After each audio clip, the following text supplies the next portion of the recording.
Hello everyone! Welcome to the latest episode of Road to Mythic.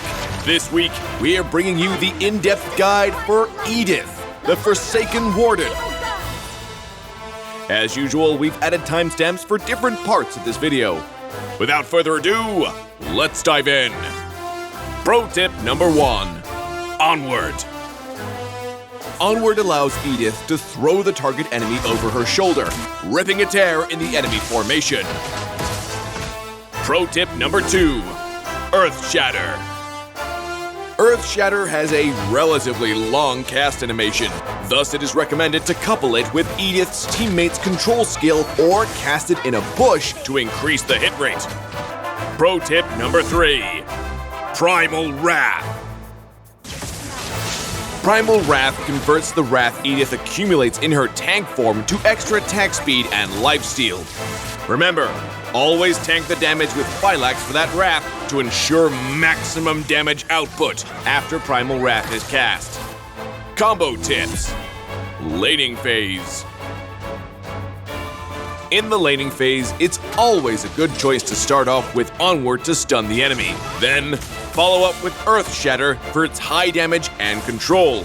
Note that Edith's basic attacks would be enhanced by her passive Overload at this point, which allows her to deal substantial damage with the extra Chain Lightning. Combo tips, team fight. When the team fight breaks out, Edith needs to engage with enemies and tank damage for the extra wrath. Then cast Primal Wrath and quickly withdraw. Following up with Lightning Bolt, Edith can now dish out tons of AoE damage with her basic attacks from a distance. Tactics. Early to mid-game. Edith has the potential to overwhelm her enemy in the early to mid-game. With her passive Overload, she can clear the lanes and suppress her enemy with ease from afar while quickly leveling up to level 4.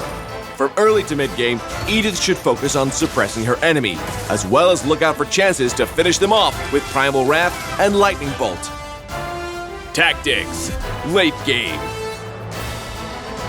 In the late game, with her abilities in both forms, Edith plays a huge role in teamfights. Her tank form allows her to initiate and protect her teammates, while her marksman form makes up for the extra damage her team needs. Ultimate Guide. Since the wrath accumulated in Edith's tank form provides magic lifesteal after she ejects from Phylax, the best timing to cast her ult is when her wrath is maxed out and HP is halved. And note that Edith's extra magic and physical defense is converted to her magic power in her marksman form. It could be a good idea to get a fair amount of tank equipment for her. Well, that wraps up this episode. Stay tuned for more insightful guides from Road to Mythic as you climb the ranks. And until next time, we'll be seeing you in the Land of Dawn.